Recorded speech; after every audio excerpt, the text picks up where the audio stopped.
Okay, Steve. Okay. Let me ask you this question. Before you got involved with Scientology, if someone asked you how old you were, what would you have told them? I would have said 28, 29. After you got involved with Scientology and you learned the truth,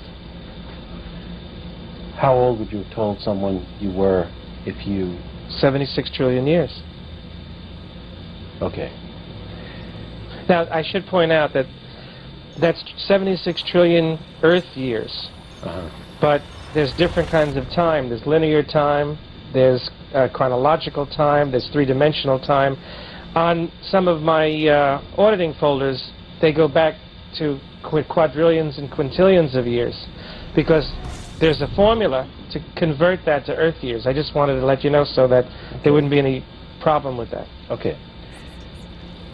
Just as a way of our getting started, can you tell me some of the things that you've discovered about your history, both in this life and in your past lives, that came up in the course of your learning about yourself through Scientology? Well, the first thing I discovered is that I was not a body, that I was a spiritual being, or a thetan, operating a body.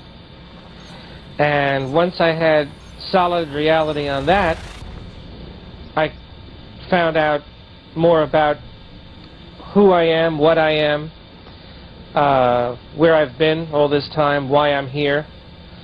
Much of the data that I know is in this library. There's a tape called The Roll of Earth, which talks about this planet as a prison planet, and that we are here because it's a dumping ground. We're the undesirables, and this is a place where no one else of any knowingness really wants to be, because it's really a place for undesirables, for nonconformists, for the artistic, for criminals, for deviants, you know, different things like that. How was it that you came to learn about these things? What was the mechanism through which it happened? Well, through auditing, through training, through data, listening to tapes, reading books, proving a lot of it out on the meter, having it proved out on the meter, having verified some things that I thought could really be. I mean, I never knew why I didn't like certain things in the physical universe. Certain images annoyed me. And like what, for example? Well, first I'll give you the earliest example. When I was 6 months old, I refused to drink milk. And of course, in those days, the milk was in glass bottles. They weren't in plastic bottles. And when I was 6 months old, I would take the bottle and smash it against the wall every time my mother would give me a bottle of milk. But yet I would drink apple juice, orange juice. I love orange juice to this day. But milk, smashed against the wall. And my mother eventually gave up. She went into apathy over it. She just didn't give me milk anymore because she didn't want to clean up the glass. But I often wondered how a 6-month-old child who couldn't even speak yet would know to that extent why milk was so bad. And I found out in Scientology that I had been poisoned by a wife who gave me milk to drink, and it was poisoned milk. And that incident carried forward into this lifetime, and naturally I didn't want any part of it. When were you poisoned? I was poisoned, actually, you have to understand a little bit about time. And in order to answer the question, tell us about time. Chronologically, it was in time my last life, but it was actually 8 lifetimes ago. Because when you die and you drop your body, you do a shift in space to the between lives area, and you go through a series of very suppressive implants, which I can describe to you in great detail if you want me to. But I want to get to the point of what I'm saying. You know, then I can go back to this. It would be non sequitur if I did it the other way. Anyway, when you come back to the physical universe, you don't only do a shift in space, but you do a shift in time, and there is no guarantee that if you dropped your body in 1988, you would come back in 1989. You could just as easily come back in the year 1200 or the year 3000. Actually, there is a chronological time stream or range where the Between Lives area is set up where for 3,048 years in either direction, you could actually come back earlier or later. Or you could come back in simultaneous time where you could physically be operating two bodies at once without knowing it. Let's say you died in 1988. You could come back to life in 1962. And you could, for the period from 62 to 88, you're physically operating two bodies as a Thetan, but in your own time track, one is really before the other in sequence. But in the chronological time track, which has nothing to do with real time, you're physically operating two bodies. For example, when Alexander Graham Bell invented the telephone, simultaneously someone else invented it in Europe.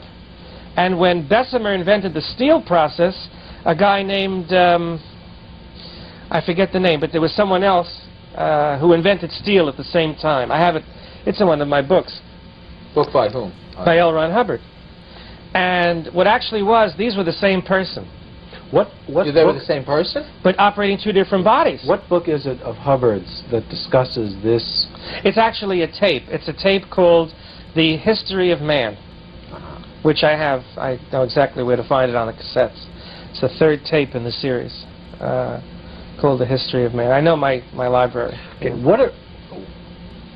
wasn't I saying something before we did this? Oh yeah. So you could actually conceivably come back in a different time zone. So when I say it was my last lifetime when I got poisoned with the milk, chronologically it would have been because it happened in the 40s after World War II. I had been in the concentration camp. My name was Mordecai Kusvitz, and I lost 4 children. I lost my wife, and then I got married. I went after the war. I was the only one in the family that survived. I had a lumber mill in that lifetime in Poland, in Katowice, Poland. And I survived the war, and I went to Tahiti. And I met a girl there named Gabrielle Johannes on the island of Moorea. And she was much younger than me. I was like 53 at the time, and she was like in her early 30s. And she was unfaithful, and she poisoned me with milk. Now, you know, it's a funny thing. 3 years ago, part of my training in Scientology was to go back to that island and find this lady, who is now an old lady. You found her? And I found her. You found, what's her name? I found Gabrielle Johannes. She was living in Papeete. And I found her, and I confronted her with this, and I said, you're not going to believe this, but were you ever married to a Mordecai Kusvitz? And she was like taken aback, you know. And I finally, after explaining what had happened, and I had been in Scientology, and this is what had been transpiring, she hugged me, I forgave her, and everything was fine. And now, I did a partial release on the lock of milk. Lock means, well, you know what that means. Well, tell us. Okay, well, when you have a lock, it's a chain of incidents. It's not like an engram because you're not feeling pain and unconsciousness, but just the very thought of milk turning me off. Like if I couldn't watch a television commercial for milk because I would get physically sick. I would experience somatics. But now I can watch that commercial. I still won't drink the stuff, but I actually de-intensified the effect of the milk by actually confronting the incident. Exactly how did you do that in that particular case? In that particular case, by actually going back and confronting the death, confronting the place where it happened, and then confronting the murderer, the lady who did it, and forgiving her, and telling her, I'm still okay, and you're okay, and we're friends. It de-intensified the anxiety, shall we, I can use your language once in a while too, of the incident, and it reduced the charge. It reduced the charge of the incident. And, you know, it was a great thing to do. It was part of my handling in Whole Track was to go back and actually locate this incident, locate the person, de-intensify the charge on the incident, and that was a major breakthrough I had in knowing with total causation that I really lived before. But there weren't a lot of things that had happened on the whole track you couldn't go back and actually confront in this Of course body. not, but that you do it on a gradient scale. Okay. You do it on a gradient scale with current lifetime so that you could then not have to Q&A with the reality of it. Mm-hmm. You follow what I mean? Oh, yeah. Now, but how would you de-intensify on things that had happened in past lives where you couldn't do it in this body? You exteriorize. What do you mean by that? Look at this lawyer I got. You have to leave your body. You have to be outside of the body so that you can travel through matter, energy, space, and time, location, form, and event without the constraints, shall I say, of the physical body. Let me explain something to you about the physical body. You think you see through your eyes. You know something? Did you ever have a dream? Yes. Were your eyes open? No. Did you have pictures? Yes. What is that? It's a dream. It's a dream, but you're seeing things. You have visios. You have actual mental image pictures that you experience in your dreams. You don't need your eyes to see. If you could picture for a minute what it would be like I know, have reality, and when I'm outside of the body, I see 360 degrees around. I don't have to look with blinders. These two eyes are blinders. I don't have to look at you through two messed eyes. Messed is an abbreviation for matter, energy, space, and time, which we use in Scientology. You don't need these ears to hear. You just know that you can hear, and you hear. How did you learn to go exterior? Well, there's various processes that are. Tell us about some of them. Well, the easiest one is be 3 feet in back of your head, and know with stability that you're there. You also can hold all 8 corners of the room and don't think. That's another process. If you only see 4 corners, that means you're looking at them. But if you can hold them, physically hold them by putting out a beam, you see, and not just looking at them, but putting out a tractor beam or a pressor beam. You know, there's different kinds of flows. These are different flows that you can put out. And, for example, for one situation which is very easy to do, go down to any cemetery and put out a flow to someone trapped in their dead body, and you can actually get them on their way to the between lives area. Some people are so bad on confronting that they think that they are still their dead body. You go to a morgue. You can go into a morgue and look at all of these slabs of people lying in these you know, in the morgue, and all you have to do is get into communication with one of them, and they'll think God's talking, or they'll think all kinds of weird things, you know. Have you ever done that? Yeah, I have. When did you do it? Oh, I did that back in '83. I went with Bonnie Mott. We went to a morgue, you know, and we actually went there under false pretenses to identify someone, because it's hard to get into a morgue telling them that you want to spring people out of their bodies. But we did this as a drill, and she and I put out a beam, and she saw this beam. Were you exterior when you did this? Yeah. You mean you weren't in your body? Well, I was in my body, but I was vacillating out back and forth. I put the beam out, and then I had to get exterior to locate the beam so that it would get to the right place, because I had problems doing this while in the body. How did you go exterior on that occasion? Do you remember? What mechanism did you use? Well, I just located myself in space and time. I didn't. It's okay. What were you going to say? It's what? I'm sorry. Go on. You locate yourself in space and time. See, there's one thing I have to explain to you that may help you understand, Mark especially, because you know all this. You're in your body, I'm in my body. You have your energy flows, I have mine. And we're in this space, but you're in your space and I'm in my space. But the thing that keeps us imprisoned is time. We are both in consecutive moments of now. And that's the key to exteriorization.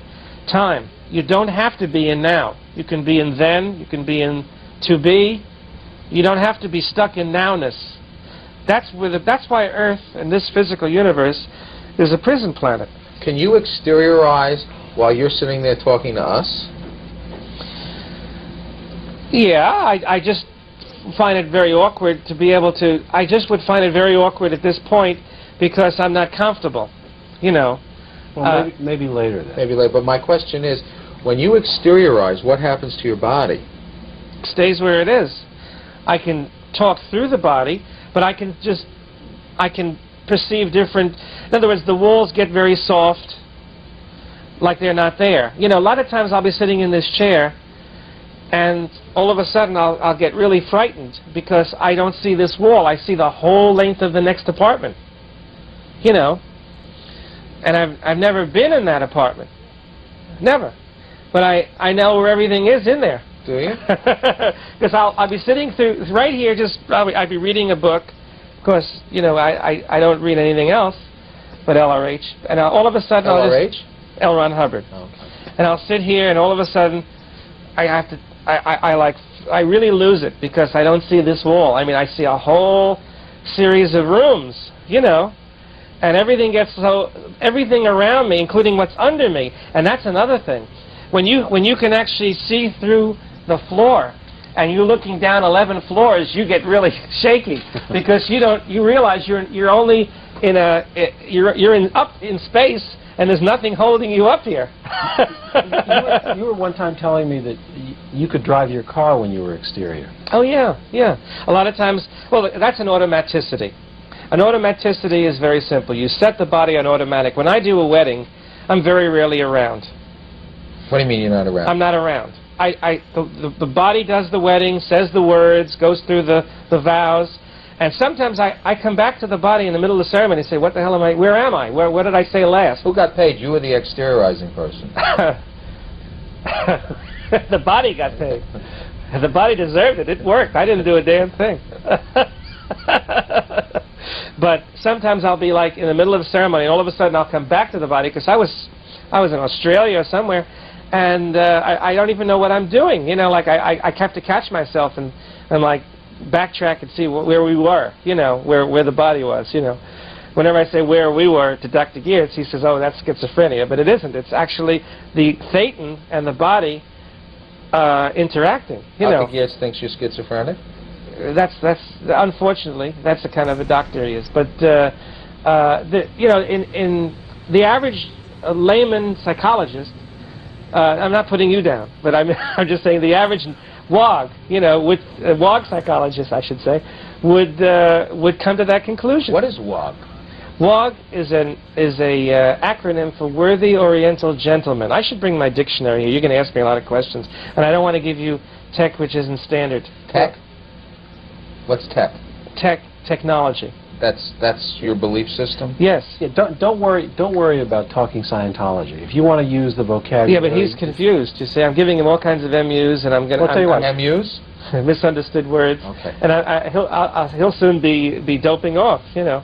Well, but sometimes just run for a while with it. When Mark can't stand it anymore, he'll ask you for a definition. Maybe sometimes. Yeah, ask me for a definition. What does WOG? What does WOG mean? A WOG is a pejorative term for like a non-Scientologist scum, you know.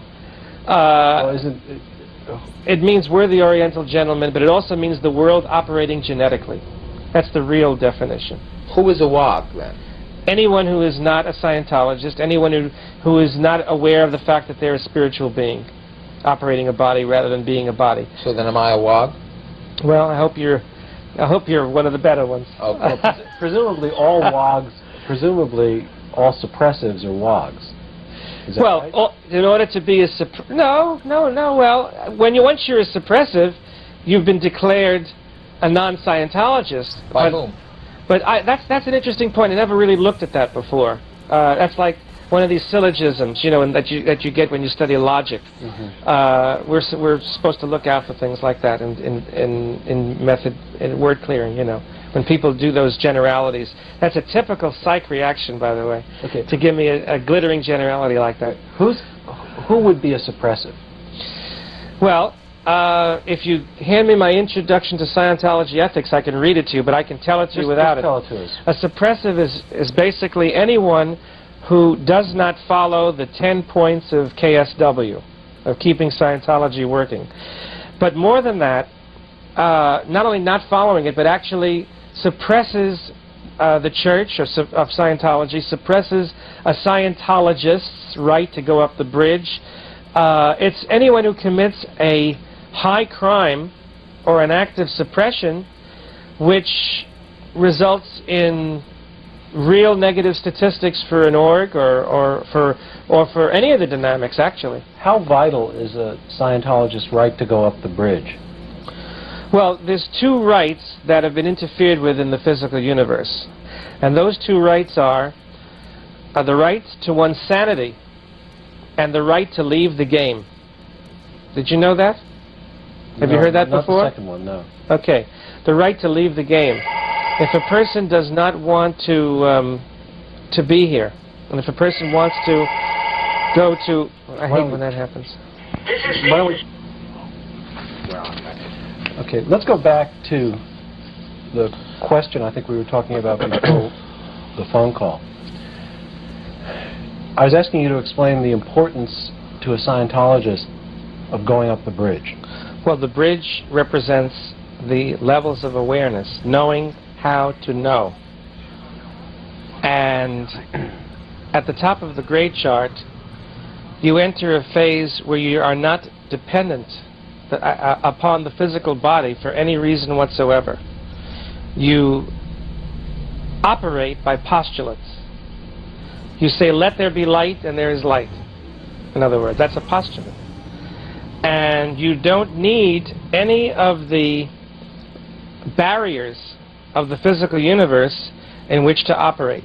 Now, is it you, or do you mean, when you say you in that explanation, you the Thetan or you the body? No, we're talking the Thetan. Okay. The body is the genetic entity. So the you in this... There is no body you. You are not a body. I understand. That's the whole point I'm trying to make. I understand. So that it's the Thetan that gains these abilities through the processing. Yeah, the genetic entity is no different than a genetic horse or a cat or a dog. Are these new abilities that the Thetan acquires, or are these old abilities that the Thetan always has? These are exactly. They're old abilities that the Thetan learns how to reacquaint himself or herself with. You mean I have these abilities? Absolutely. It's absolutely. It's a matter of the fact that they're occluded. Your abilities are hidden. They're occluded because of all of the overts that you've committed along the line. How did it happen that the Thetan lost the abilities? Because the Thetan became the victim of his own trap. He built this trap called the physical universe because he wanted to create randomity. And he wanted to create, in other words, a big game where, picture yourself knowing everything there is to know and knowing how to know it, and there is an element of 2.5, which would be boredom on the tone scale. There would be an element of, well, we know all there is to know, so what else is there? So we created the element of being slightly unknowing in order to enjoy re-knowing. Do you understand what I'm saying? The purpose of setting up the physical universe the way we did was to create a game. But unfortunately, we created the game. It's like there's a very good analogy. When they built the atomic bomb in the 40s, they didn't build the cure for the atomic bomb. They just built the bomb. And the same analogy, the way I learned it in training, is we built the body and the physical universe without the way to unbuild it or uncreate it. And that's what Scientology does. Scientology is the method of uncreating the physical universe, uncreating the mess that we're in. And it can be done in a variety of ways. one of them is uncreating time itself, because very few people realize that there's such an illogical thing happening here. We have three-dimensional space, and we only have two-dimensional time. That is totally absurd and ludicrous, because when you think about it, why should time be moving in one direction with consecutive moments of now? Why shouldn't time be moving in any direction you cause it to move? If a Thetan regains its lost powers, what's it capable of doing? It's capable of knowing, being, doing, and having whatever it wants. Does it have power over matter, energy, space, and time? That's one of the byproducts of regaining this ability. So it could postulate whole universes. Exactly. You can build your own universe. The PDCs teach you, the Philadelphia Doctorate course lectures teach you how to build a universe. What do you mean by build a universe? How to create your own universe. Forget about this one. You could postulate a universe and build it better. For example, in the PDCs, Ron talks about God's mistakes in creating the physical universe, if he in fact created it, which we know that he didn't.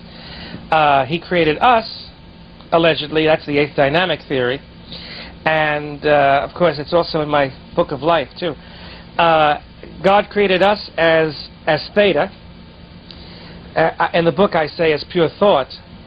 And we built the universe, because after all, if God is infinitely good and truth and love, why would he create a universe whereby every time we had to eat, some plant or animal would have to die?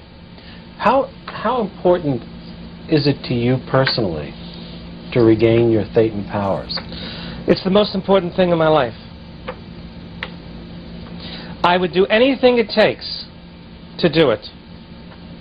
Anything. At this point, in fact, I found out that Cult Awareness Network has some hidden Scientology data. Are you aware of that? No. Well, I found out. I made some calls, and now I'm trying to. Of course, I'm operating as a squirrel, you know, obviously, because I can't do it standardly. But I have to get this data, no matter what it takes to get it. What do you mean as a squirrel? Well, a squirrel. Oh, I didn't bring my tech dictionary back down here. It's up there. You know a squirrel. The definition. A squirrel is a person who perverts Scientology, who alters the tech, and who tries to delve into offbeat practices which are not approved uplines by Scientology as what is standard. Why are you a squirrel? I'm a squirrel now because I can't go up the bridge, and I need to get the data. How can I go up the bridge now when I'm declared a potential trouble source? What is up the bridge? It's everything. Going up the bridge is Ron's streamlined gradient scale of awareness. But what are the actual steps of going up the bridge? In other words, the steps you would like to be able to take. Doing steps in being processed. You do the objectives, and then you do you go first through clear, and then you do the clear certainty rundown, then you do the OT levels 1 through 8. Before you do clear, you do the NED, the New Era Dianetics levels. You can also, there's 2 alternates in that area. If you don't go clear on NED, then you can do the power processes. There's various methods. There is a grade chart which I can show you, which indicate the path to go up the bridge, and I can explain it to you if you like. How far up the bridge did you go? Through objectives. That's all. You didn't do any of the OT. I did it on the left side of the bridge. On the training side. Right. Right. Do you know who Zimu was? Zimu, no. Zimu. It doesn't ring a bell. Never heard of the Emperor Zimu? No. Okay. Nope. Who is he? It's for me to know and you to guess. Oh, I can look it up if it's here. Maybe it's not. Maybe it's in upper level materials. How far up? OT3? Well, as I say, What would happen to you if you were exposed to OT3 materials before you were ready? That would be the end, basically. What would happen? Well, I'm told that if you see it, you could physically die. Your physical body could die. Would you start freewheeling? Yeah. Freewheeling or freeloading, that's a joke in Scientology. You know what that freeloader is a person who leaves his post. No, I was told that if you see the wall of fire materials before you've been trained on the preps, then it's too unconfrontable to handle. At this point, I'm willing to take that shot. And what happens to you? Describe what would happen if you started freewheeling, or if you saw some of this material when you weren't. Well, you do a prepared bunk for it. to the between lives area. Do a what? You do a bunk to the between lives area, which means I wish you'd get the dictionary. You need the dictionary? No, I don't need it. I just want to tell it to you standardly. Okay. I think you ought to have the dictionary if you need it then. Well, I mean, I just don't want to. It's very important. We'll get you the dictionary. Technical dictionary, second shelf, 7th book over. Right. Left, left, left, left. Right. Okay. 8th book, all right. Good. Yeah, I shifted the books the other day because I needed room for a check sheet. Okay. Doing a bunk. It's very important. That's when you leave the body and... you don't want to go past a word you don't understand, do you? That's right. I don't want any of us to have that problem. Mark doesn't realize the problem with that.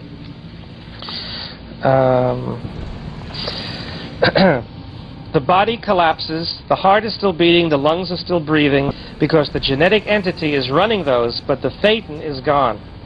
That's what we say colloquially, over the hills and far away, and he's now passing Galaxy 18. The person shoots out of his head and he's on his way. He hit the dispersal just adjacent to a ridge. That's doing a bunk. In other words, but it's worse than that. If you see material of OT3, you would be the effect of everything negative in the between lives area. In other words, the wall of fire is what? Go ahead. Okay. When I was in Denmark, in Copenhagen, I did I did training on the left side of the bridge, and part of it was confronting some of those materials, even though I wasn't processed up there. You see, you can go all the way up the left side of the bridge too. Are you aware of that? Yes. Okay. Which means that you can train your way through a co-audit up to the highest levels, which would be class 12 on the left side. Which would mean that you could audit somebody on OT7 completion. A higher level than you yourself. Exactly, because an auditor is senior to a clear. Have you ever heard of that? Yeah. But then how would it be that you could audit somebody on materials that if you saw, you would start freewheeling on? When you're auditing those materials, you're able to confront them, because the auditing TRs, the TRs you use to audit them, get you to confront them. Okay, can I just stop right here? I want to know a few things. Yeah. What do you mean by auditing? An auditing process is where one person listens to the other person, and they go through a series of questions and drills in order to make the able more able. That's the basic definition. Person asks you questions? Yeah, they ask you questions which can be on a check sheet, but auditing is where you're causative. You don't really rely on the check sheet all of the time. You have to be able to produce an effect. The effect is getting to the person up to the next level. It's actually a process of getting the person through that grade. Okay, but auditing is more than just asking questions, because you're on the cans. The auditor is watching the reads of the person who's on the cans. That's the E-meter? Yeah.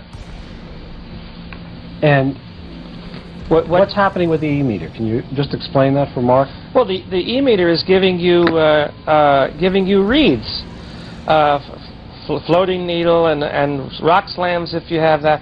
Different things can happen, you know. What would you like to know about the meter? Typically, in an auditing situation, you would be, let's say you were the pre-clear. You wouldn't see the meter. This is an e-meter? This is an e-meter. See? Say hello. That's when you do tone 40 on an object. You know that drill, don't you? Yeah. Okay.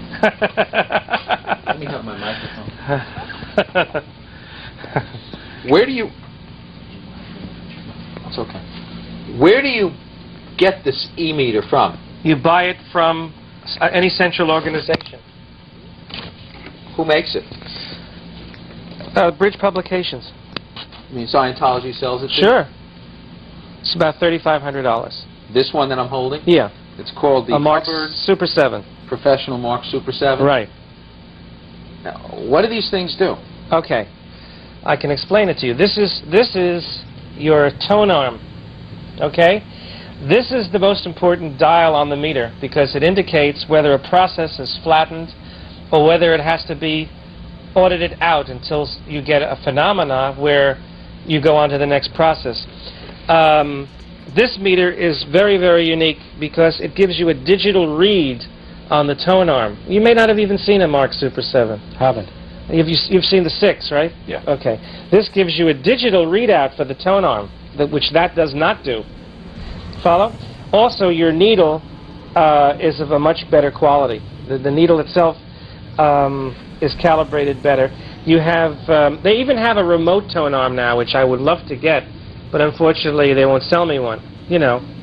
But they have a remote tone arm, which you can work from a different direction. The idea, of course, well, on the upper level processes, when you're exterior, to be able to use the remote tone arm would be a You mean great when you're advantage. exteriorizing, when you're out of your body? Yeah.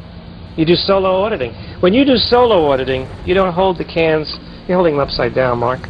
You don't hold the cans like this. You hold them like this, with one hand, like this. Yeah. And you get your reads, and you write the reads down because you're auditing yourself. Can you audit yourself for us right now? Yeah, sure. What would you like to? What would you like to know? Why don't you tell us about something? I'd have to. He won't be able to see the meter when I'm doing this, though. You can. Okay, I'll attest to what's on the meter. Okay. Well, let me get it to the point where I see. When you audit yourself, you're setting it a lot differently from when you audit others. All right. Because, for example, here, shall I show you the? You know, you're skipping around. Shouldn't I show you how the meter works as far as you auditing me, for example? Why don't you audit Mark? Audit that way the meter could be seen. Could be seen. Okay. I will hold the cans. Like this. Let me just get everything set up here. Hold on a second. Hold them. No, not like that. Each can, one can in one hand. Don't squeeze them too hard. Just a gentle squeeze.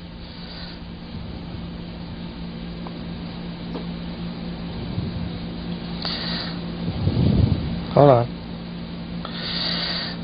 Most men audit, by the way, at 2, and Mark's auditing. We're setting him around 2.4. What does that mean? Well, women audit at 3. You know that, don't you? No. Oh. But I've never had any left-sided. That mean bridge I was training. a woman in a past life? Oh, I think a lot of us have been. Okay. Okay. What were you just thinking about? What? What were you just thinking about? Nothing. You were holding a thought there, maybe. All right. Hold on. Okay, just stay there, right there. Okay. Now, be careful. Don't ask him anything too embarrassing. Oh, I'll ask you an easy question. Have you ever lived before? I don't know. He's telling the truth. It fell. The meter fell. In other words, I can show you. It went all the way to the right when he asked the question. Do you consider yourself to be a competent attorney? Absolutely. Good. Very well done.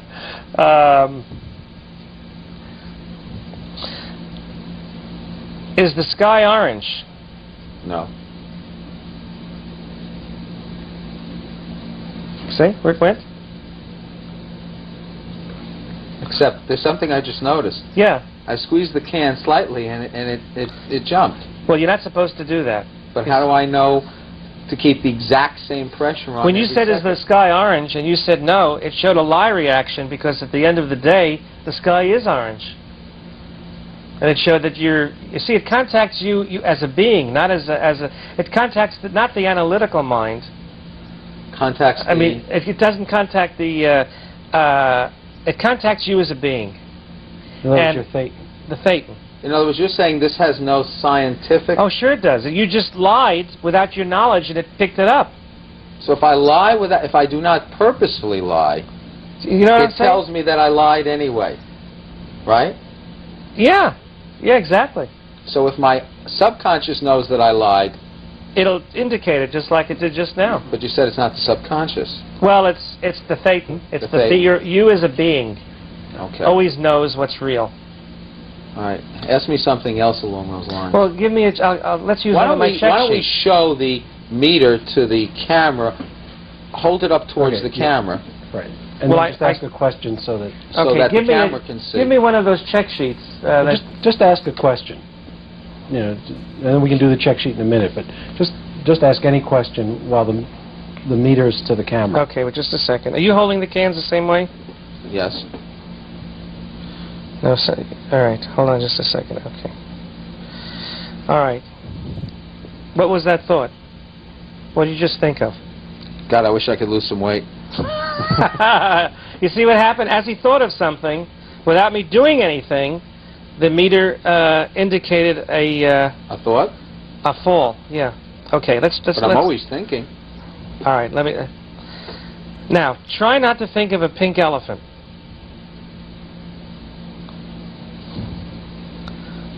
You trying real hard not to think of a pink elephant? Not at all. See the reaction? Falling needle. Now try manipulating the cans with your hands for a moment, Mark. Wait a minute now. That's not right. Why would you want him to do that? Because I just want to see the needle move.